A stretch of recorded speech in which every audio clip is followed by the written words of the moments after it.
Young ladies and gentlemen, good evening to all of you. The situation is becoming like a hot potato in Israel's hands. Israel did not expect what it is currently witnessing. Whether it's Israel or the United States of America, their plan was doomed to fail. Iran has just shown its true face. Iran has just shown that it was not asleep. Israel, according to the information we are receiving, has contacted various nations. Israel went through certain countries to ask Iran for forgiveness, to ask for a halt, and to resume negotiations. Yes, American President Donald Trump himself picked up his phone and called Vladimir Putin. Yes, you are not dreaming. This is the truth. Putin and Trump spoke today, June 14, 2025. Yes, more than 50 minutes on the phone. I'm telling you, the situation is very serious. Share this video conference as much as possible. Share it. When you share, it gives me the courage to keep bringing you information. The front page of the news, analyzed from a 180-degree perspective, the latest, freshest, and most reliable and true information. Give lots of likes, and don't forget to always leave a comment. If you don't have anything specific to say, just write hello samurai. Subscribe and invite your friends to subscribe to this page, Samouraï Théa. There you go. Let's dive deeper. Before we continue, there are people who are accusing Africans that many Africans have started commenting on this news, especially those who post comments on their profiles. Who are they trying to intimidate? We have the right to say what we think about what's happening between the powers.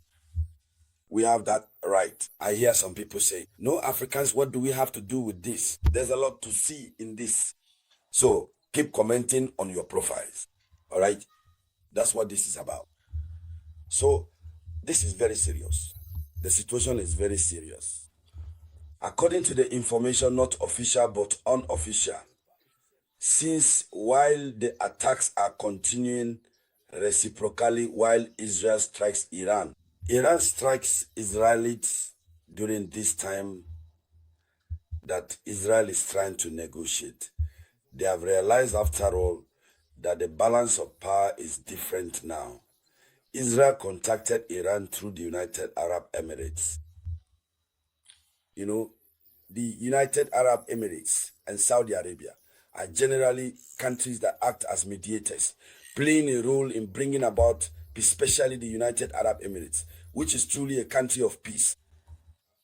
Israel contacted Iran through the United Arab Emirates, urging and pleading with the UAE to resume negotiations with, in other words, what this essentially means is Israel is in fact begging, urging, and pleading with Iran to resume negotiations with the United States of America. Yes, they want them to resume negotiations and for the strikes to stop. Yes. So they are asking Iran to agree to resume negotiations with the United States and for Iran to accept a nuclear deal without enrichment on Iranian soil. So Iran can continue to develop its nuclear program, but without using enriched uranium or something like that. You see, according to an informed official, according to a source who provided the information and preferred to remain anonymous, Israel's objective during this recent strike was to provoke shock and awe. The aim was to create a major shock, a sense of stupefaction, intended to prompt Iran to quickly and willingly agree to abandon its entire nuclear program without the need for further widespread Israeli strikes. That means Israel was not prepared for this to last even 24 hours. Israel wasn't even ready for Iran's retaliation. And that's what we observed. That's what we observed. Israel was not ready. No, the territory was not ready. They could never have imagined that Iran would actually respond. They could never have imagined it. So, in their plan devised with the United States of America, the idea was to strike Iran, create a wave of fear, a great fear, and push Iran to voluntarily and permanently abandon its nuclear program.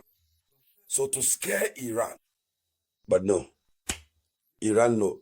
So Israel wanted that after this strike, it would be a single strike, and then Iran would not respond, and then Iran would be afraid, and then Iran would abandon its nuclear program, allowing Israel to remain the most influential country in the region. There you have it. That was the objective. And that was the strategy that Donald Trump, Netanyahu, and others put in place, since Donald Trump believes himself to be the one who runs the world. So he has the largest intelligence service in the world. He thinks that all the information he's giving there, this is the truth.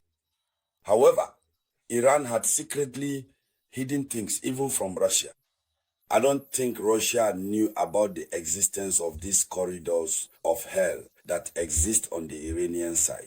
When I talk about corridors of hell, Iran proceeded to open certain corridors. In other words, it was just one gate of hell that they opened yesterday, and the missiles came out.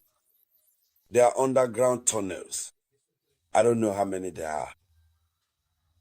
That is to say, these are deep underground facilities where ballistic missiles are stored. Iran opened just one. That's how they operate. And then another gate was opened. They brought out the armored vehicles, the vehicles that carry the missiles are lined up like that. No matter what kind of bombing occurs, that stays on the surface. The little that is on the surface, that's what can be destroyed. The underground part, it can't be at all. When you look, they're lined up. So they saw something else. And now, where they are, Israel can't continue with the strikes because Israel wasn't prepared for this. But Iran has been preparing for a very long time. For decades, Iran has been getting ready for this great day. That's why Iran said, if you try, Iran told Israel, if you try, if you so much as touch us, we are ready. The response will be historic, and you will remember our retaliation forever. And truly, Iran had to do it. And unfortunately, it's not over yet.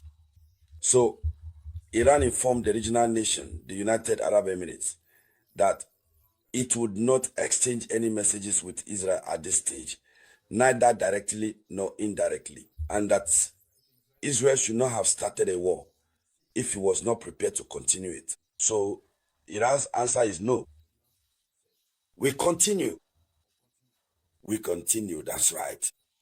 So Donald Trump picked up his phone and called Vladimir Putin. Even though Russia's position is that it condemns Israel, Russia does not agree with what Israel is doing. And Russia continues to support Iran.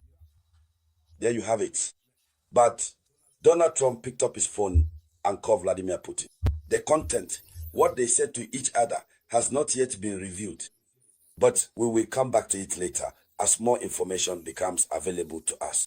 So ladies and gentlemen, that was the top story in the news. Thank you for sharing it as much as possible. I'll be back with more information shortly. This was the voice of your one and only Samurai.